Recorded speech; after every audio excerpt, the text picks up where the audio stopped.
ಓಂ ನಮೋ ನಾರಾಯಣ. ಓಂ ನಮೋ ನಾರಾಯಣ.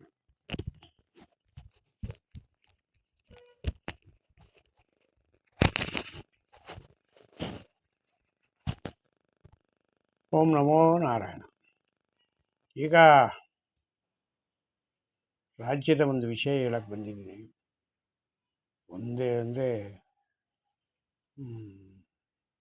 ನಿನ್ನೆನೂ ಅರ್ಧ ಹೇಳಿದ್ದೀನಿ, ಮತ್ತು ಇವತ್ತು ಇನ್ನೂ ಅರ್ಧ ಬಾಕಿ ಇತ್ತು. ಅದನ್ನು ಕಂಟಿನ್ಯೂ ಮಾಡ್ತೀನಿ.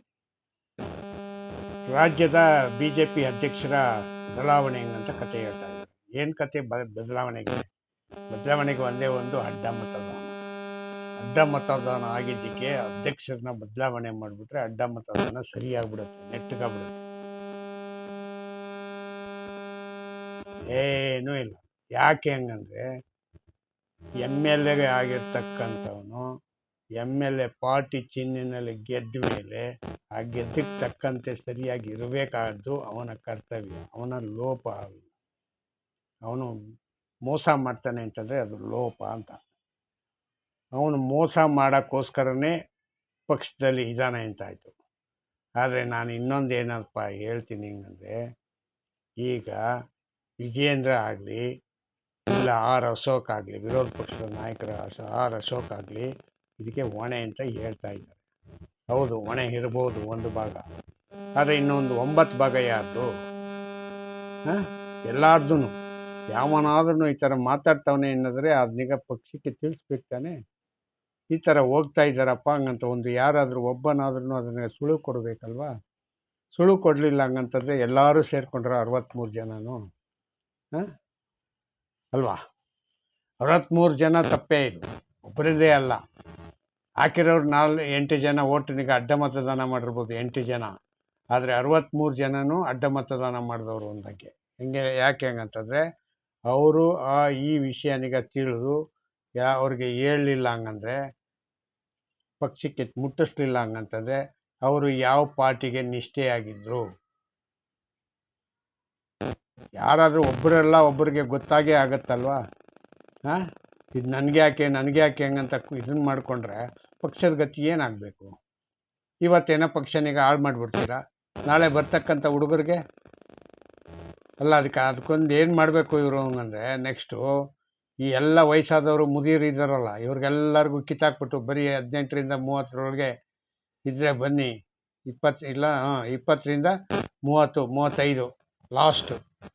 ಅದ್ರ ಮೇಲೆ ಇನ್ಯಾರಿಗೂ ಇಲ್ಲ ಹಂಗಂತ ಹೇಳ್ಬಿಟ್ಟು ಬೋರ್ಡ್ ಹಾಕ್ಬಿಡ್ಬೇಕು. ಅದು ಸ್ವಲ್ಪ 1 ವರ್ಷ ಪಕ್ಷ ಹೋಯ್ತದೆ, ಹೋಗ್ಲಿ ಬಿಡಿ. ಈ ಥರ ಅಲಾಲ್ಕೋರ್ ಕೆಲಸನ ಮಾಡೋದು. ಇವ್ರಿಗೇನು ಪಕ್ಷ ನಿಷ್ಠೆ ಇಲ್ವಾ ಒಬ್ರಿಗೂ? ಕತೆ ಹೇಳ್ತಾರೆ, ಪಕ್ಷನೇ ತಾಯಿ ಹಂಗೆ ಹಿಂಗೆ ಕತೆ ಕಟ್ತಾನೆ ಅವರೇ. ಅದಕ್ಕೆ ಈಗ ಯಾರು BJP ಅಧ್ಯಕ್ಷನ ತೆಗೆದುಬಿಟ್ರೆ ಸರಿಯಾಗ್ಬಿಡುತ್ತಾ? ಇಲ್ಲ ಅಶೋಕನ ತೆಗೆದುಬಿಟ್ರೆ ಸರಿಯಾಗ್ಬಿಡುತ್ತಾ? ಎಲ್ರಿ ಸರಿಯಾಗತ್ತೆ? ಎಲ್ಲ ಕಳ್ರೇನೆ, ಕಳ್ಳರು ಕದಿಯೋಕ್ಕೆಲ್ಲ ಜಾಗ ಕೊಟ್ಬಿಟ್ಟು ಮತ್ತೆ ಅವ್ರು ಗೆಲ್ಲೋದಕ್ಕೆಲ್ಲ ಅವ್ರನಿಗೆ ಅವ್ನು ಮೀಟ್ ಮಾಡ್ಕೊ ಇವ್ನು ಮೀಟ್ ಮಾಡ್ಕೊ ಅಂತ ಅವ್ನು ಇಷ್ಟದಂತೆ ಮಾಡ್ಕೊಂಬಿಟ್ಟು ಎಲ್ಲ ಏನೋ ಒಬ್ರಿಗೊಬ್ರು ಪಾಲಿಟಿಕ್ಸ್ ಹೆಂಗೆ ಗೊತ್ತಾ? ಇದು ಎರಡು ಪಾರ್ಟಿನಲ್ಲೂ ಎಲ್ಲ ಪಾರ್ಟಿನಲ್ಲೂ ಇದೆ. ಏನೋ ಅಡ್ಜಸ್ಟ್ಮೆಂಟ್ ರಾಜಕೀಯ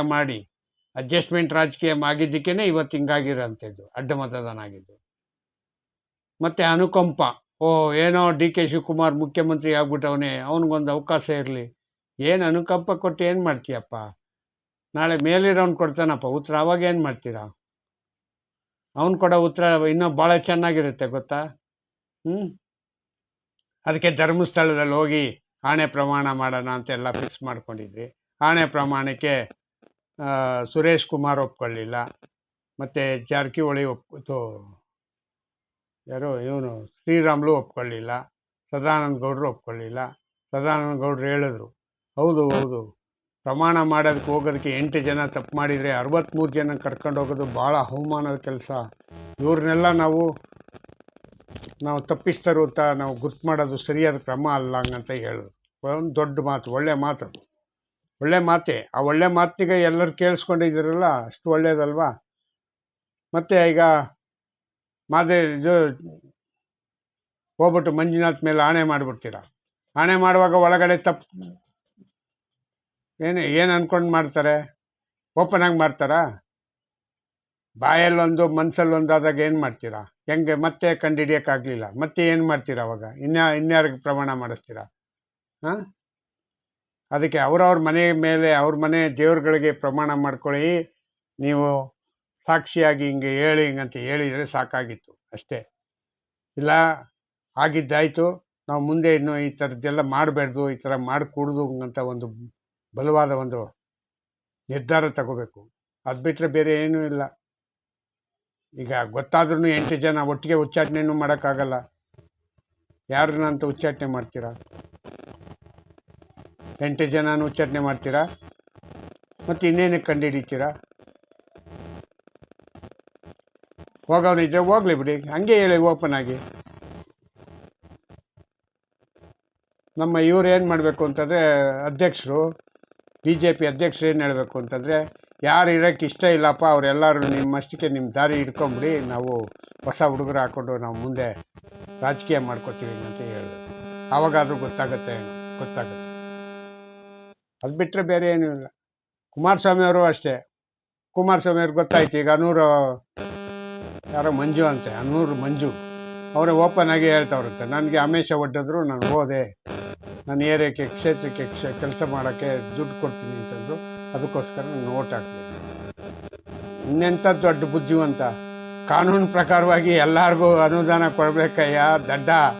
ನೀನು MLA ಆಗಿರೋದು ವೇಸ್ಟು ಮಂಜು, ಮಂಜು, ನೀನು MLA ಆಗಿದ್ದೆ ವೇಸ್ಟು. ಈ ಥರ ಓಟ್ ಹಾಕ್ಸ್ಕೊಂಡು ಇದನ್ನು ಮಾಡೋದಲ್ಲ. ಯಾಕೆ 2,000 ಹಂಚ್ಬಿಟ್ಟು ಓಟ್ ಹಾಕ್ಸ್ಕೊಂಡ್ರಲ್ಲ ಜನ, ಹಂಗೆ ಅಂತ ನೀನು ತಿಳ್ಕೊಂಬಿಟ್ಟಿದ್ಯಾ? ಇಲ್ಲ ನಿನಗೆ ಡೈರೆಕ್ಟಾಗಿ ಕೊಡಿಸ್ಬಿಟ್ಟಿದ್ರೆ ಚೆನ್ನಾಗಿತ್ತು ಕುಮಾರಸ್ವಾಮಿ. ಒಬ್ಬೊಬ್ಬರಿಗೆ ಇಷ್ಟಿಷ್ಟು ಲಕ್ಷ ಕೊಡಿಸ್ತೀನಪ್ಪ, ನೀವು ಯಾರು ಎಲ್ಲೂ ಹೋಗ್ಬೇಡಿ ಅಂತ ಏನಾದ್ರು ಮಾತಾಡಿದರೆ, ಒಂದು ವೇಳೆ ಯಾರು ಈ ಥರ ಅಪಾಪೋಲಿ ಕೆಲಸ ಮಾಡ್ತಾ ಇರಲಿಲ್ವ ಏನು? ಇಲ್ಲ ಬರೀ ಕ್ಷೇತ್ರಕ್ಕೆ ದುಡ್ಡೋ ಇಲ್ಲ ನಿಮಗೆ ದುಡ್ಡೋ? ಎಷ್ಟಕ್ಕೆ ಸೇಲ್ ಆದ್ರಿ ಮಂಜುನವರು? JDSನ ಮಂಜು, ಮಂಜು ಎಷ್ಟು ಕೋಟಿಗೆ ಸೇಲ್ ಆದ್ರಿ ಸ್ವಾಮಿ?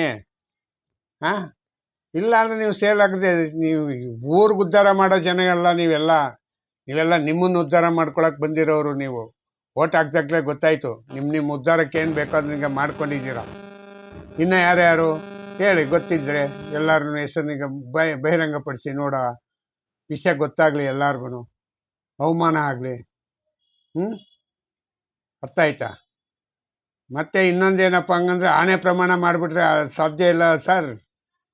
JDS ಪಕ್ಷ ಆಗಲಿ ಮತ್ತು ಇವರಾಗಲಿ BJP ಅವರಾಗಲಿ ಆಣೆ ಪ್ರಮಾಣದಿಂದ ಯಾವುದೇ ಆದ ಇದಿಲ್ಲ. ರಾಜಕೀಯ ವಿಷಯನಿಗೆ ತಗೊಂಡೋಗಿ ನಮ್ಮ ಮಂಜುನಾಥನಿಗ ಮುಟ್ಟು ಮೈಲಿಗೆ ಮಾಡಬೇಡಿ. ಮೈಲಿಗೆ ಹಾಕ್ತಾರೆ ಅವರು. ಯಾಕೆಂದರೆ ನೀವು ಭಾಳ ಸತ್ಯ ಹರಿಶ್ಚಂದ್ರರು ರಾಜಕಾರಣಿಗಳು ಅಂದರೆ. ಯಾಕೆಂದರೆ ಒಂದಲ್ಲ ಎಲ್ಲ ವಿಷಯದಲ್ಲೂ ಸತ್ಯ ಹರಿಶ್ಚಂದ್ರರೇ ನೀವೇ. ಅದರಿಂದ ನೀವು ಯಾರು ದಯವಿಟ್ಟು ಹೋಗಬೇಡಿ. ಎಲ್ಲರಿಗೂ ಕೈ ಮುಗಿದು ಕೇಳ್ಕೊತೀನಿ, ಯಾರು ಧರ್ಮಸ್ಥಳಕ್ಕೆ ಹೋಗಬೇಡಿ.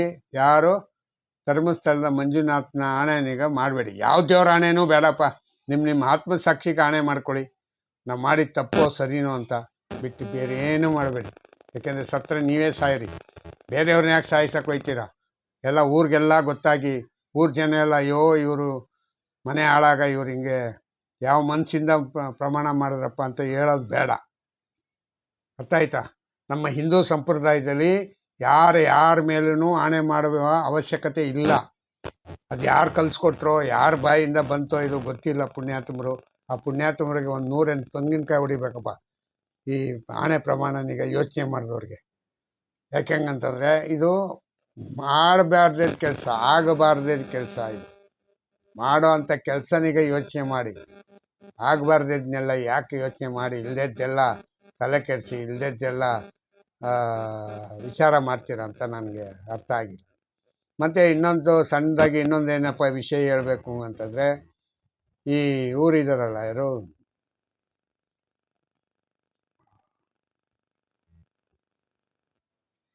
ಬಿಡದಿ ವಿಷಯವಾಗಿ, ಬಿಡದಿನಲ್ಲಿ ನಮ್ಮ CM ನವ ಯುವಕ ಏನು ಆರ್ಬಿಟ್ಟನಪ್ಪ.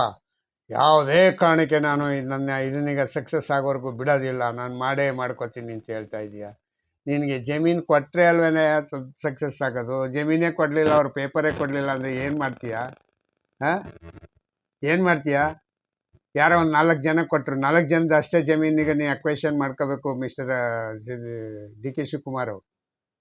ಬಾಲಕೃಷ್ಣ ಅವರೇ, ನಿಮ್ಮ ಏರಿಯಾ ಅಂತ ಗೊತ್ತಾಗಿರಲಿಲ್ಲ ಇಷ್ಟು ದಿನ. ನನಗೆ ಇವತ್ತೇ ಗೊತ್ತಾಗಿದ್ದು ಮಾಗಡಿ ಏರಿಯಾಗೆ ಸೇರಿರೋದು ಅದು ಅಂತ. ಅರ್ಥ ಆಯ್ತಾ? ನೀವೂ ಅಷ್ಟೇ ಒಬ್ಬ ಎಮ್ ಎಲ್ ಎ ಆಗಿ MLA ಕ್ಷೇತ್ರದ ಜನಗಳ ಬಗ್ಗೆ ಪರವಾಗಿ ಮಾತಾಡೋದನಿಗೆ ಯೋಚನೆ ಮಾಡಿ.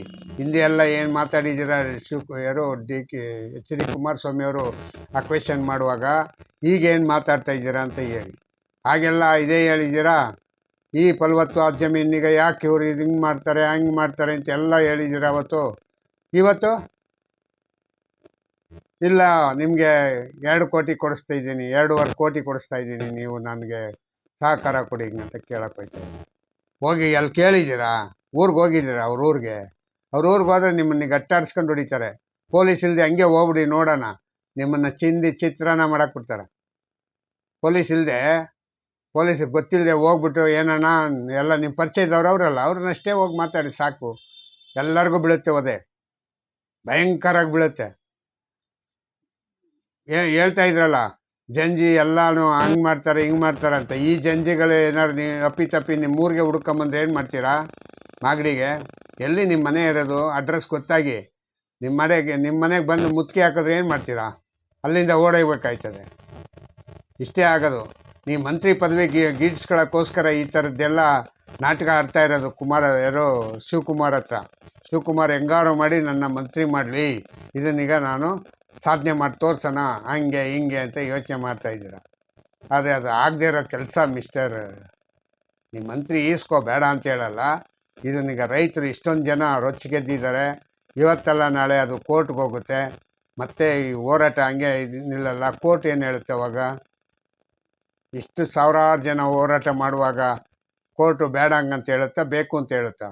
ಇದಾಗಬೇಕು ಒಟ್ಟಿನಲ್ಲಿ. ನಿಮ್ಗೆ ಏನೋ ಕೋರ್ಟೇ ಹೇಳಬೇಕು, ಆವಾಗಲೇ ನಿಮ್ಗೆ ಏನಾದ್ರು ಬುದ್ಧಿ ಬರೋದು ಅನ್ನೋದು ಐತೆ. ಮಾಡೇ ಮಾಡ್ತಾರೆ. ಇಷ್ಟು ಹೇಳಿ ನನ್ನ ಮಾತಿಗೆ ಮುಗಿಸ್ತೀನಿ. ಜೈ ಹಿಂದ್, ಜೈ ಕರ್ನಾಟಕ ಮಾತೆ. ಓಂ ನಮೋ ನಾರಾಯಣ, ಓಂ ನಮೋ ನಾರಾಯಣ.